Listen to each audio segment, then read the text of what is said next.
لب پہ میرے یہ صدا ہے شاہزلی نور زمان. الحمد لله وكفى وسلام على عباده الذين اصطفى.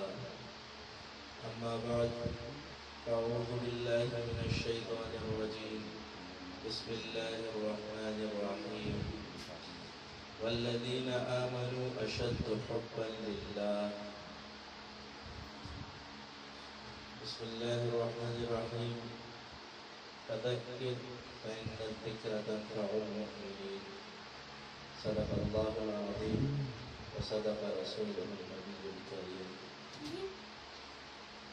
محترم عزیزوں اور دوستو، اللہ رب العزت کا خاص احسان ہوا کہ اللہ رب العزت نے اپنے ذکر کے لیے ہمیں جمع ہونے کی توفیق عطا فرمائی. صحیح مسلم میں ایک حدیث ہے جس کا مفہوم یہ ہے کہ فرشتوں کی ایک خاص جماعت اللہ رب العزت نے بنائی ہے کہ جس کی خوراک، جس کی غذا، جس کی تلاش، جس کی ضرورت یہ ہے کہ وہ جہاں اللہ رب العزت کا ذکر ہو رہا ہوتا ہے ان کو وہاں تک پہنچنا ہوتا ہے.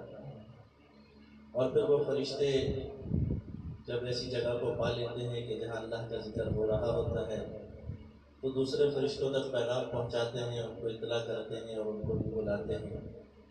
اور پھر فرشتوں کا مجمع جمع ہوتا رہتا ہے یہاں تک کہ فرشتے تہ بتہ اوپر کو چلتے رہتے ہیں. اور اس روایت میں آتا ہے کہ آسمان تک ان کا مجمع لگ جاتا ہے. ہمارا مجمع تو پھیل کے بیٹھتا ہے، فرشتوں کا مجمع تہ بتہ اوپر کی طرف کو جاتا ہے. اور پھر جب یہ مجلس ختم ہوتی ہے تو اللہ رب العزت سب کو جاننے کے باوجود جب فرشتے اللہ کے پاس پہنچتے ہیں اللہ پاک فرشتوں سے پوچھتے ہیں کہ کہاں سے آ رہے ہیں. تو فرشتے اللہ رب العزت کے سامنے عرض کرتے ہیں کہ اللہ ایسی جماعت کے پاس سے آ رہے ہیں جو آپ کا ذکر کر رہے تھے، آپ کو یاد کر رہے تھے، آپ کی تسبیح کر رہے تھے، آپ کی تحمید کر رہے تھے، آپ کی تحلیل کر رہے تھے، آپ کی بزرگی کو بیان کر رہے تھے. تو اللہ رب العزت جاننے کے باوجود ان سے فرماتے ہیں کہ وہ کیا چاہ رہے تھے. اللہ پاک فرشتے فرماتے ہیں کہ اللہ وہ آپ کی رضا چاہتے تھے، جنت چاہتے تھے. تو اللہ پاک فرماتے ہیں کہ انہوں نے جنت کو دیکھا ہے؟ اے اللہ دیکھا تو نہیں. اگر دیکھ لیتے تو پھر اور زیادہ شدت سے اس کی طلب کرتے. اچھا اور کیا چاہتے تھے؟ اے اللہ دوزخ سے پناہ چاہتے تھے. تو اللہ رب العزت فرماتے ہیں کیا انہوں نے دوزخ کو دیکھا ہے؟ نہیں. اگر دیکھ لیتے تو پھر اور شدت سے دوزخ سے پناہ چاہتے. تو اللہ رب العزت فرشتوں سے فرماتے ہیں کہ تم گواہ رہو، میں نے اس جماعت کی گناہوں کو معاف کر دیا اور جنت اس پر ان سب پر لازم کر دی. تو ان میں ایک فرشتہ کہتا ہے کہ اللہ اس میں ایک شخص ایسا بھی تھا جو اپنی غرض، اپنے مقصد، اپنی لالچ سے اپنے کسی کام سے آگے بیٹھا تھا اور بیٹھنے والوں میں اس کا کسی سے معاملہ تھا، وہ اس وجہ سے مجبوراً آ کر بیٹھ گیا تھا. اللہ پاک فرماتے ہیں کہ اس کی بھی مغفرت ہے.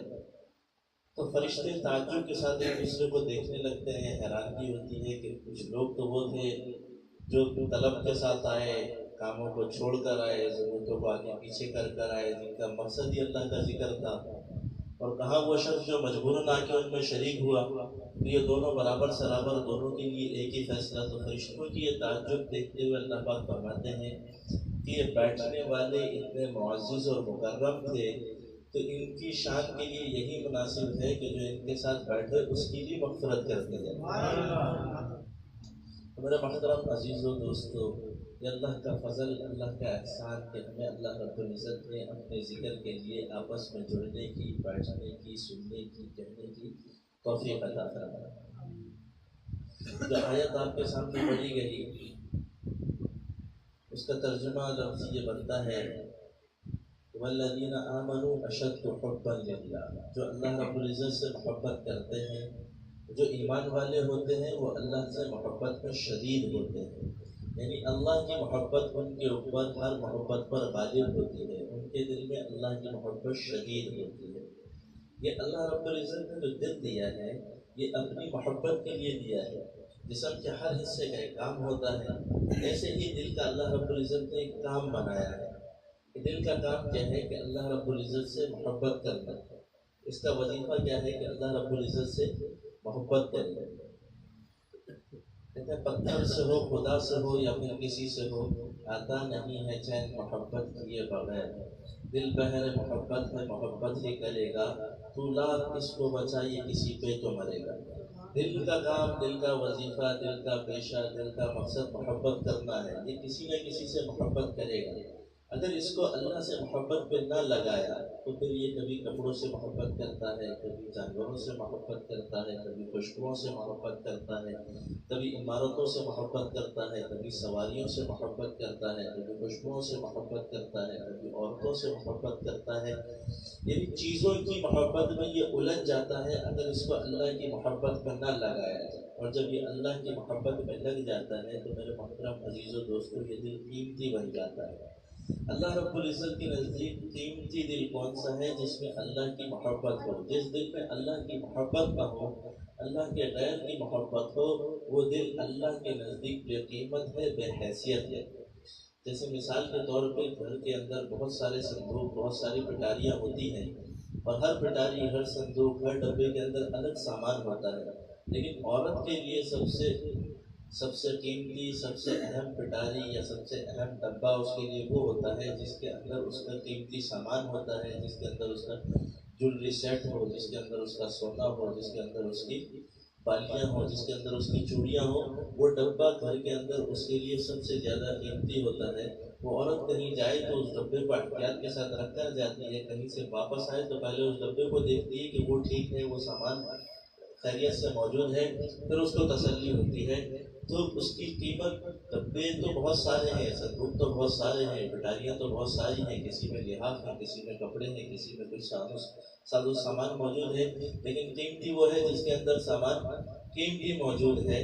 اسی طرح دنیا کے اندر آج 7 ارب 8 ارب انسانوں کے درمیان اللہ رب العزت ان کے دلوں کو دیکھ کے ان کی قیمت لگاتے ہیں کہ قیمتی وہ ہے جس دل کے اندر اللہ کی محبت ہوگی۔ جس دل میں اللہ کے غیر کی محبت ہو، وہ دل اللہ رب العزت کے نزدیک بے قیمت ہے، بے حیثیت ہے۔ میرے محترم عزیزوں دوستوں، اور محبت کا معاملہ یہ ہے کہ دل 3 طرح کے لوگوں کی طرف مائل ہوتا ہے، 3 قسم کے لوگوں کی طرف دل کھینچتا ہے، یہ 3 چیزوں کی طرف دل کھینچتا ہے۔ سب سے پہلے دل کھینچتا ہے حسن کی طرف، کوئی حسین چہرہ نظر آئے تو دل اس کی طرف مائل ہوتا ہے، کوئی خوبصورت بچہ نظر آئے دل اس کی طرف مائل ہوتا ہے، خوبصورت عمارت نظر آئے دل اس کی طرف مائل ہوتا ہے، کوئی خوبصورت پرندہ، کوئی خوبصورت جانور، کوئی خوبصورت شکل نظر آئے تو دل اس کی طرف مائل ہونے لگ جاتا ہے۔ تو اگر خوبصورتی کی وجہ سے دل کو مائل کرنا ہے تو کائنات کے اندر سب سے زیادہ حسین، کائنات کو حسن دینے والا، جو حسن کو پیدا کرنے والا، حسن کو تخلیق کرنے والا، وہ خود اللہ رب العزت کے ساری کائنات کا حسن جمع کر لیا جائے تو حضرت محمد مصطفیٰ صلی اللہ علیہ وسلم کے حسن کے مقابلے میں ذرہ بنتا ہے۔ تو جو حضرت محمد مصطفیٰ صلی اللہ علیہ وسلم کا حسن کو پیدا کرنے والا ہے وہ خود کتنا حسین ہوگا۔ تو اگر دل کو محبت کرنی ہے یا دل کو متوجہ کرنا ہے حسن کی وجہ سے، تو حسن کا جو خالق ہے اس کی طرف دل کو متوجہ کریں۔ ایک روایت کے اندر آتا ہے کہ جب جنتی جنت کے اندر پہنچ جائیں گے تو اللہ رب العزت ایک میدان لگائیں گے، اس میں سارے جنتیوں کو جمع فرمائیں گے، پھر ایک ہوا چلے گی، فرشتوں کو بلایا جائے گا، کرسیاں لگائی جائیں گی، مہمانوں کو بلایا جائے گا، سارے جنتی اس میدان کے اندر جمع ہوں گے تو اللہ رب العزت فرشتوں سے فرمائیں گے کہ بھئی یہ میرے مہمان آئے ہیں، ان کو بہترین لباس پہناؤ۔ پھر اللہ رب العزت سارے جنتیوں کو، فرشتے جو ہے سارے جنتیوں کو لباس پہنائیں گے، پھر اللہ رب العزت حکم فرمائیں گے میرے مہمان ہیں ان کو کھانے کھلاؤ، پھر ان کو بہترین کھانے کھلائے جائیں گے، پھر اللہ رب العزت فرشتوں سے حکم فرمائیں گے کہ ان کو ہوا یعنی بہترین خوشبو سناؤ، تو فرشتے ایک ہوا چلائیں گے جو بہترین خوشبو سے سارا میدان معطر ہو جائے گا۔ پھر اس کے بعد اللہ رب العزت اپنا دیدار عطا فرمائیں گے، جب وہ افروز ہوں گے اور اللہ رب العزت ہم نشین ہوں گے جنتیوں کے سامنے، تو ایک ایک پردہ کھلتا چلا جائے گا اور جب 70,000 پردوں میں اللہ رب العزت کا حسن نظر آئے گا تو اس وقت جنتی جنت میں اللہ کو دیکھ کر یہ کہے گا کہ اے اللہ آج اجازت دے، آج تیرے حسن کو دیکھا ہے، آج ہم ایک محبت والا سجدہ کریں تجھے۔ ہم جو دنیا میں سجدے کرتے رہے وہ بن دیکھے سجدے تھے جس میں تجھے دیکھا نہیں، ہم سجدے میں سر تھا لیکن تجھے پہچانتے نہیں، تجھے جانتے نہیں، تیری عظمت و قدر کا ہمیں اندازہ نہیں۔ آج ہم نے تجھے دیکھا ہے، آج دل چاہتا ہے کہ تو اجازت دے اور ہم تیرے سامنے سجدہ ریز ہو جائیں۔ لیکن اس وقت اللہ کی طرف سے حکم ہوگا کہ نہیں، اب تم میرے مہمان ہو اور مہمان کو کوئی تکلیف نہیں دیا کرتا، لہٰذا تمہارے اوپر کوئی تکلیف، کسی قسم کی کوئی تنگی۔ حالانکہ انسانوں کا یہ کہنا تنگی کے لیے نہیں ہوگا، وہ تو محبت سے فرمائیں گے، لیکن اللہ پاک اتنی بھی تکلیف دینے کے لیے انسانوں کو یا جنتیوں کو تیار نہیں کہ یہ اب سجدہ کریں یا سجدے جتنی بھی تکلیف ان کو ہو۔ میرے محترم عزیز و دوستو، اگر حسن کی وجہ سے دل کو مائل کرنا ہے تو اللہ رب العزت کے ذات عالی ہے کہ جس کی طرف دل کو مائل کیا جائے، ورنہ دنیا میں حسن والوں کی طرف جو بھی مائل ہوا اس نے نقصان اٹھایا ہے، خسارہ اٹھایا ہے، فائدے میں کبھی بھی نہیں رہا۔ ہم دیکھتے ہیں کہ چکور کو نا چاندنی سے محبت ہے۔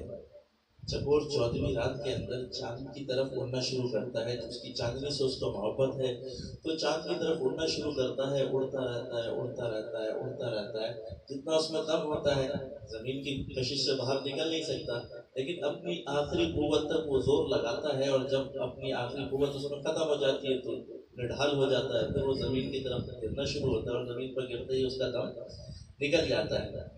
مقصود یہ کہ ایک چکور چاند کی محبت میں خود کو الجھاتا ہے اور چاند کی محبت میں خود کو تھکاتا ہے، لیکن اس کو حاصل حصول کچھ نہیں ہوتا۔ اور یہی مثال ہماری ساری دنیا کے لوگوں کے لیے ہم سامنے رکھیں کہ ایک آدمی دنیا کو حاصل کرنے میں، دنیا کی محبت میں اپنی ساری زندگی کو صرف کر دیتا ہے، خود کو تھکا دیتا ہے، اور ساری زندگی جب گزار کے جانے لگتا ہے تو آخر دم میں اس کو یہ ساری کی ساری دنیا چھوڑ کر جانا پڑتا ہے۔ دنیا کا کوئی مال و اسباب اس کے ساتھ، کوئی گھر بنایا تھا بہت شاندار، اس کو اسی گھر کے اندر ہی دفنا لیا جائے گا۔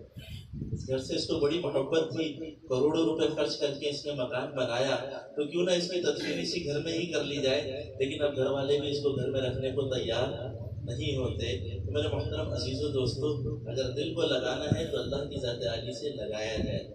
پھر انسان ایک تو محبت کرتا ہے حسن کی وجہ سے، دوسرا انسان کا دل مائل ہوتا ہے خصوصیت کی وجہ سے۔ کسی میں کوئی خوبی نظر آتی ہے، کوئی خصوصیت نظر آتی ہے تو دل اس کی طرف مائل ہونے لگتا ہے۔ مثال کے طور پہ آج کا نوجوان کرکٹر کی طرف مائل ہوتا ہے کہ بھئی یہ بہت اچھے کھلاڑی ہیں، تو کوئی گانے والوں کی طرف مائل ہوتا ہے کہ اس کا گانا بڑا اچھا ہے، تو کوئی کسی کی طرف مائل ہوتا ہے، کوئی کسی کی طرف مائل ہوتا ہے۔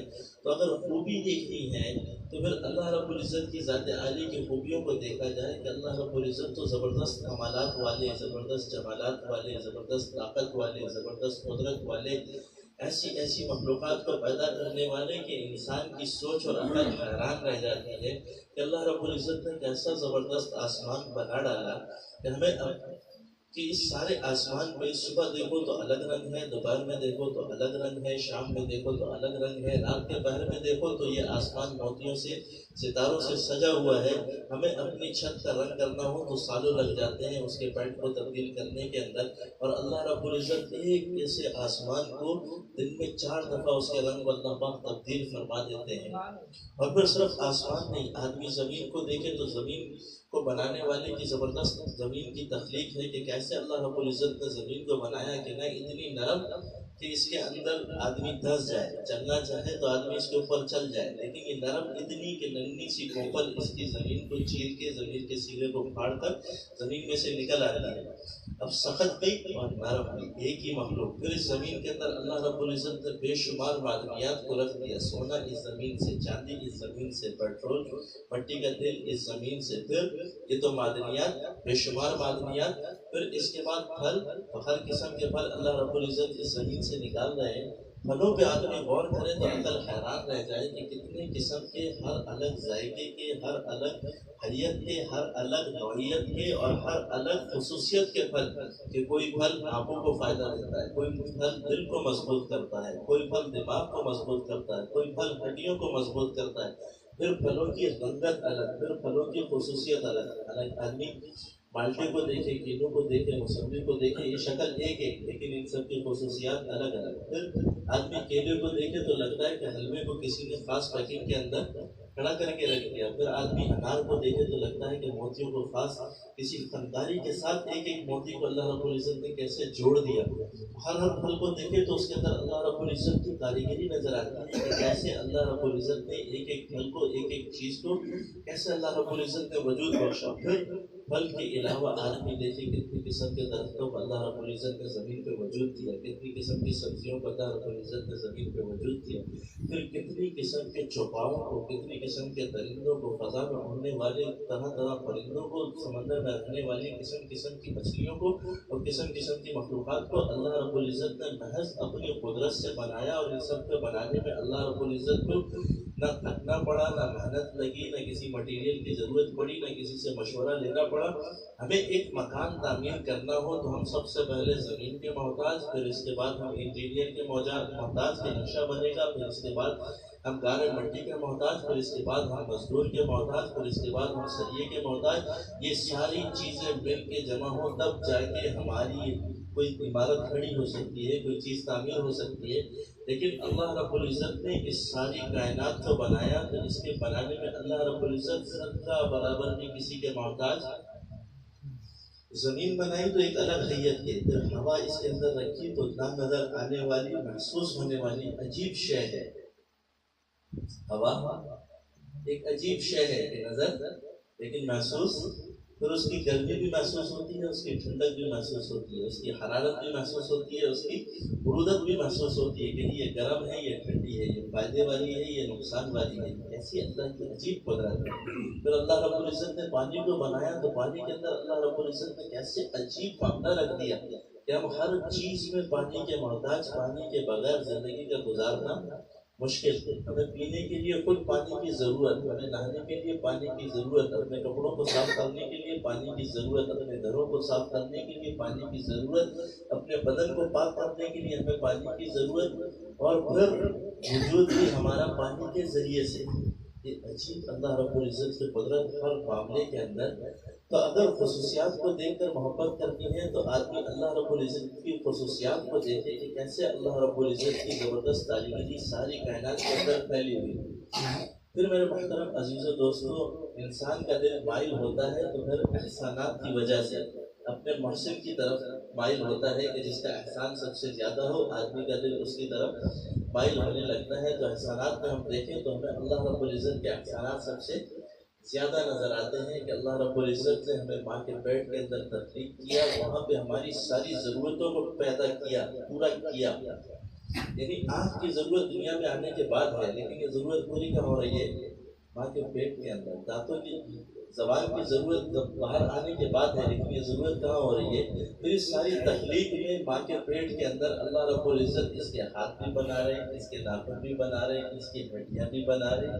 اسی ماں کے پیٹ کے اندر، اس کے اپنے پیٹ کے اندر اللہ اس کا دل بھی بنا رہے ہیں، اس کے پھیپھڑے بھی بنا رہے ہیں، اس کے گردے بھی بنا رہے ہیں، اس کے اندر کا سارا نظام اللہ رب العزت بنا رہے ہیں۔ اور پھر اللہ رب العزت ماں کے پیٹ میں ساری ضرورتوں کو پورا کرنے کے بعد پھر اللہ رب العزت اس کو باہر دنیا کے اندر لے کر آتے ہیں۔ پھر اللہ رب العزت دنیا کی ساری ضرورتیں، اس کی انتظام اللہ پاک کر کے رکھتے ہیں کہ اس کی ساری ضرورتوں کا انتظام ہونا شروع ہو جاتا ہے۔ اور جب یہ دنیا کے اندر آنے لگتا ہے تو یہ آتے ہی رونا شروع کرتا ہے۔ اور ایک روایت کے اندر آتا ہے کہ دنیا کے اندر ہر بچہ روتا ہوا پیدا ہوتا ہے، اور اس کے رونے کی وجہ مفسرین نے یہ لکھی ہے کہ جب دنیا کے اندر کوئی بھی انسان پیدا ہوتا ہے، کوئی بھی بچہ پیدا ہوتا ہے تو اس کی پیشانی پہ اس کی موت کا وقت لکھا ہوا ہوتا ہے۔ اس موت کے وقت کو پڑھنے کے لیے حضرت اسرائیل علیہ السلام تشریف لاتے ہیں۔ تو بچہ جب حضرت اسرائیل علیہ السلام کو دیکھتا ہے تو ایک دم ان کی حیبت سے، ان کے جلال سے وہ رونا شروع کرتا ہے۔ اب اس بچے کو اس کی پھوپھی چپ کراتی، اس کی خالہ چپ کراتی، اس کو ڈاکٹر چپ کراتی، اس کی نانی چپ کراتی، اس کی دادی چپ کراتی ہے، لیکن وہ بچہ چپ ہونے کو تیار۔ اور وہ جو لاشعور میں اس وقت عقل سمجھ نہیں تھی، لیکن اس شکل کی ایک حیبت، اس کا خوف، اس کا جلال جو دل میں اترا۔ تو آج ہم اپنے مشاہدے میں کہ ہم حضرت جبرائیل علیہ السلام کا نام سنیں کوئی کیفیت طاری نہیں ہوتی، حضرت میکائیل علیہ السلام کا نام سنیں کوئی کیفیت طاری نہیں ہوتی. لیکن جب حضرت اسرائیل علیہ السلام کا نام آتا ہے تو جسم میں ایک ہلکی سی ہلچل، دل کے اندر ایک ہلکا سا خوف کہ اس فرشتے کو پیدا ہوا تھا جب دیکھا تھا، اور جب مروں گا جب میں نے دوبارہ اس فرشتے کو دیکھنا ہے. تو جب دنیا کے اندر آتا ہے تو ہر بچہ روتا ہوا آتا ہے. کائنات کے اندر صرف ایک واحد ہستی حضرت محمد مصطفیٰ صلی اللہ علیہ وسلم کی ہے کہ جو جب دنیا کے اندر تشریف لائے تو روتے ہوئے نہیں بلکہ مسکراتے ہوئے دنیا کے اندر تشریف لائے. مفسرین نے یہ لکھا ہے کہ حضور پاک علیہ السلام کے مسکرانے کی وجہ یہ تھی کہ حضور کے استقبال کے لیے، ساری انسانیت کے استقبال کے لیے حضرت اسرائیل علیہ السلام آتے ہیں، لیکن حضرت جبرائیل نے فرمایا کہ یا رسول اللہ آپ کے استقبال کے لیے اللہ رب العزت نے جنت کی حوروں کے ساتھ مجھے بھیجا تھا. جب حضور تشریف لائے تو سامنے مسکرا کے حضرت جبرائیل علیہ السلام نے استقبال کیا، اور حضور پاک علیہ السلام نے مسکرا کے حضرت جبرائیل علیہ السلام کا جواب دیا. کائنات کے اندر یہ ایک واحد ہستی ہے کہ جو دنیا کے اندر مسکراتی ہوئی پیدا ہوئی، ورنہ دنیا کے اندر کوئی بھی پیدا ہونے والا مسکراتا ہوا پیدا نہیں ہوا. اور پھر مفسرین نے یہ لکھا کہ اللہ رب العزت نے حضور پاک علیہ السلام کی پیشانی پر دنیا سے تشریف لے جانے کا وقت کیوں نہیں لکھا؟ تو اس کے جواب میں فرماتے ہیں کہ اللہ نہیں چاہتے تھے کہ میرا حبیب دنیا میں کسی کا پابند ہو کے رہے. میرا حبیب دنیا کے اندر آزاد ہے، ساری کائنات اس کے غلام ہے. جب تک میرا حبیب دنیا کے اندر رہنا چاہیں جب تک رہ سکتے ہیں. جب دنیا سے واپس تشریف لانا چاہیں گے، جب ان کا دل چاہے گا تو دنیا سے واپسی کا انتظام کیا جائے گا. تو اگر وقت مقرر ہو جاتا تو پھر میرا نبی پابند ہو جاتا. وقت مقرر ہو جاتا تو میرا نبی پابند ہو جاتا. تو وقت مقرر نہیں کیا گیا تاکہ نبی میرا پابند نہ ہو. میرے محترم عزیز و دوستو، پھر انسان کا دنیا میں آنے کا معاملہ، اور پھر ساری کائنات کا نظام کہ اللہ نے دیکھنے کے لیے آنکھیں دی، بولنے کے لیے زبان دی، سننے کے لیے کان دیے، سوچنے کے لیے دماغ دیا. پھر اللہ نے جسم میں طاقت مضبوطی دی، اور پھر عقل شعور، یعنی ایک اللہ پاک نے عقل شعور ایک ایسی نعمت رکھی ہے کہ اگر انسان کو عقل سمجھ شعور نہ ہو تو اس کو نہیں پتا کہ میں صاف جگہ بیٹھا ہوں یا گندی جگہ بیٹھا ہوں، میں نے صاف لباس پہنا ہے یا میں نے گندا لباس پہنا ہے. جب عقل شعور نہ ہو تو اس کو یہ پتہ نہیں چلتا کہ میرے منہ سے نکلنے والے آواز، میرے منہ سے نکلنے والے الفاظ سامنے والے کو خوشی دے رہے ہیں یا تکلیف دے رہے ہیں. میں جو اپنی ضروریات کو بتا نہیں سکتا کہ اس کو کیا ضرورت ہے اور کیا ضرورت نہیں ہے. یہ اللہ رب العزت نے ہم پر احسان کیا کہ ہمیں عقل شعور سمجھ عطا فرمائی. پھر اللہ رب العزت نے آنکھ کی نعمت سے نوازا. یہ آنکھ کی نعمت اللہ رب العزت کا کتنا بڑا احسان ہے کہ اگر آنکھ موجود ہے تو آدمی کو رنگوں کی پہچان ہے کہ یہ سبز ہے، یہ لال ہے، یہ نیلا ہے. وہ آسمان کو دیکھ سکتا ہے، سورج کو دیکھ سکتا ہے، چاند کی چاندنی کو دیکھ سکتا ہے، مور کی خوبصورتی کو دیکھ سکتا ہے، شیر کی درندگی کو دیکھ سکتا ہے، اپنی ماں کے خوبصورت چہرے کو دیکھ سکتا ہے، اپنی بہنوں کو پہچان سکتا ہے، اپنے باپ کے شفقت بھرے چہرے کو دیکھ سکتا ہے، اپنی اولاد کو دیکھ سکتا ہے، اپنی بیوی کو دیکھ سکتا ہے، کائنات کے اندر ہونے والی تبدیلیوں کو دیکھ سکتا ہے. لیکن اگر صرف یہ آنکھ کی نعمت نہ ہو تو اس کے لیے ساری کائنات سیاہ رنگ کے اندر تبدیل ہو جائے گی، اور ساری کائنات میں اس کو کچھ بھی محسوس، اس کو نہیں پتہ چلے گا کہ آسمان کا رنگ کیسا ہے، اس کو نہیں پتہ چلے گا کہ سفید کسے کہتے ہیں، پیلا کسے کہتے ہیں، نیلا کسے کہتے ہیں، سرخ کسے کہتے ہیں، گلاب کیسا ہوتا ہے، جھرنے آبشاروں سے اترنے والے جھرنے کیسے ہوتے ہیں، سمندر کیسا ہوتا ہے، آسمان کیسا ہوتا ہے. اس کو ساری کائنات میں کچھ بھی محسوس، کچھ بھی دکھائی نہیں دے گا. کہ اللہ کا کتنا بڑا، کتنا فضل، کتنا احسان ہے کہ اللہ رب العزت نے ہمیں آنکھوں کی نعمت سے نوازا. پھر اس کے بعد اللہ رب العزت نے ہمیں زبان کے اندر گویائی عطا فرمائی کہ ہم اپنے جذبات کو اپنی زبان کے ذریعے دوسرے تک پہنچا سکتے ہیں، اپنی ضرورت کو اگلے کو بتا سکتے ہیں. لیکن جن کے پاس زبان نہیں، وہ اپنی کیفیات کو آگے بیان کرنا ان کے لیے مشکل ہے. اپنی زبان ہے تو وہ اپنے دکھ کو، اپنی تکلیف کو، اپنی ضرورت کو، اپنے احساسات کو دوسروں تک پہنچا سکتا ہے. لیکن اگر زبان اس کے پاس موجود نہیں، گویائی اس کے پاس موجود نہیں، تو اس کو پھر دوسری چیزوں کا سہارا لینا پڑتا ہے اپنے احساسات کو سمجھانے کے لیے. اور میرے محترم عزیز و دوستو، اللہ رب العزت نے سننے کی نعمت سے ہمیں نوازا. یہ سننا کتنی بڑی نعمت ہے کہ اس سے ماں کی آواز کو بھی سنتا ہے، بیوی کی آواز کو بھی. گہری نیند میں سو رہا ہو، اٹھانے والا اس کو جگائے تو اس کو یہ اندازہ ہو جاتا ہے آنکھیں کھولے بغیر کہ یہ ماں کی آواز ہے، بہن کی آواز ہے، بیوی کی آواز ہے یا بیٹی کی آواز ہے. لیکن اگر کان کے اندر سننے کی صفت نہ ہوتی تو اس کو یہ پتہ لگانا مشکل ہوتا اس کو آواز ہی سنائی نہ دیتی کہ مجھے کس نے پکارا یا مجھے کس نے صدا دی۔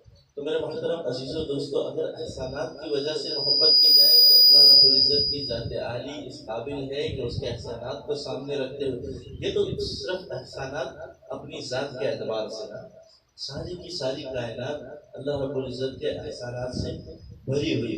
یہ سورج اللہ رب العزت کا بہت بڑا احسان ہے انسانیت کے اوپر، اور یہ آسمان اللہ رب العزت کا بہت بڑا احسان ہے ساری کی ساری انسانیت کے اوپر۔ یہ پانی اللہ رب العزت کا بہت بڑا احسان ہے۔ ان چیزوں کا، نعمتوں کا ملنا ہی اللہ کا بہت بڑا احسان، اور انسان ان ساری چیزوں کا ایسا محتاج ہے کہ اپنی ضروریات کو خود سے پورا، ایک ایک چیز میں اللہ رب العزت کی ذات عالی کا انسان محتاج ہے۔ یہ جو سانس آ رہی، یہ جو سانس اندر جا رہی، اس کے باہر نکالنے میں بھی انسان، اس کو اندر لینے میں بھی اللہ کا محتاج، اور اس کے باہر نکالنے میں بھی اللہ کا محتاج ہے۔ ہم جو لقمہ اندر حلق میں اتارتے ہیں، اس کے اترنے میں بھی اللہ کے محتاج، اور اس کو باہر نکالنے میں بھی اللہ کے محتاج۔ ابن کثیر رحمۃ اللہ علیہ نے تفسیر ابن کثیر کے اندر ایک واقعہ لکھا ہے کہ ایک بزرگ نماز پڑھ کے مسجد کے حال سے نکلے، برآمدے کی طرف آنے لگے تو دیکھا کہ ایک بزرگ نماز پڑھ رہے تھے، تو دیکھا کہ برآمدے سے ایک نوجوان نکل رہا ہے، اور بڑا اونچا قد ہے، چوڑا سینہ ہے، اونچی جسامت ہے اس کی۔ ایک خوبرو دلکش نوجوان جو ہے مسجد کے برآمدے سے نکلنے لگا، یہ صحن میں بیٹھے ہوئے تھے، اس کو گھور کے دیکھنے لگے، کوئی چاہت کے ساتھ، کوئی شوق کے ساتھ، کچھ اچھائی کے ساتھ کہ بھائی کیسا نوجوان ہے۔ تو نوجوان نے آ کے کہا بابا کیا دیکھتے ہو؟ کہنے لگے بیٹا تیری جوانی کو دیکھتا ہوں۔ تو اب وہ جوانی کے جوش میں اس کی زبان سے الفاظ نکلے کہ میری جوانی پہ تو اللہ کو بھی رشک آتا ہے۔ یہ بڑی نافرمانی، بڑے تکبرانہ الفاظ تھے کہ میری جوانی پہ تو اللہ کو کیا ضرورت کسی پہ رشک کرنے کی، وہ تو خود قابل رشک ہے۔ اب اس کے یہ جو الفاظ نکلنا شروع ہوئے تو تفسیر ابن کثیر میں لکھتے ہیں کہ پھر وہ آدمی بغداد کا یہ واقعہ ہے کہ وہ نوجوان چھوٹا ہونا شروع ہوا، ایک دم اللہ رب العزت کی ذات عالی کو غیرت آئی، جوش آیا، اللہ کا حکم ہوا، وہ نوجوان چھوٹا ہونا شروع ہوا۔ تو چھوٹا ہوتے ہوتے ہوتے ہوتے اس قدر چھوٹا ہوا کہ پھر اس کے گھر والے آئے، اس کو ایسے چلو میں اٹھا کے اپنے گھر لے کر گئے۔ میرے محترم عزیزو دوستو، انسان تو سارے کا سارا محتاج ہے، اس کو زیب نہیں دیتا کہ تکبر کرے، اپنی شان سے بڑائی دکھائے۔ ایک بادشاہ تھا یزید بن عبد الملک، یا عبد الملک بن یزید، ایسا اس کا نام آتا ہے روایت کے اندر۔ تو اس بادشاہ نے کہا کہ بھائی لوگوں کا کہنا یہ ہے کہ لوگ یہ کہتے ہیں کہ بادشاہ ہمیشہ پریشان رہتا ہے، بری خبروں کی وجہ سے بادشاہ کو بری خبریں پہنچتی ہیں، سلطنت کے کام ہوتے ہیں، تو بادشاہ ہو کے بھی پریشان ہے۔ لہٰذا آج میں یہ اعلان کرتا ہوں کہ میں لوگوں کو خوش رہ کر دکھاؤں گا، تو 3 دن تک میرے دربار کے سارے دروازے بند کر دیے جائیں، مجھے کوئی خبر نہ دی جائے، اور 3 دن کے بعد جو ہے مجھ سے رابطہ کیا جائے، اور میں 3 دن بہترین انداز کے ساتھ گزارنا چاہتا ہوں۔ تو کھانے پینے کی تمام اشیاء اپنی بہترین خوبصورت باندیوں کو کمرے میں لیا، حجرے میں لیا، حجرے میں بیٹھا، اور ایک ایک انگور جو ہے وہ اچھال کر اپنی باندی کو کھلانے لگا۔ جس باندی سے اس کو سب سے زیادہ محبت تھی، اس باندی کے ساتھ بیٹھا ہوا انگور ایک ایک اچھال کے اس کے منہ میں ڈالتا۔ اب اس کی جو تکبرانہ بول تھے کہ میں بادشاہ ہو کر خود خوش رہ کر دکھا سکتا ہوں، تو وہ ایک انگور اس کی باندی کے سانس کی نالی میں جا کے اٹکا، اور وہی اس کی موت کا سبب بن گیا۔ اور اس کے بعد جو ہے اس باندی نے وہی تڑپ تڑپ کر جان دے دی، اور 3 دن تک اس نے اس کی لاش کو دفنانے نہیں دیا۔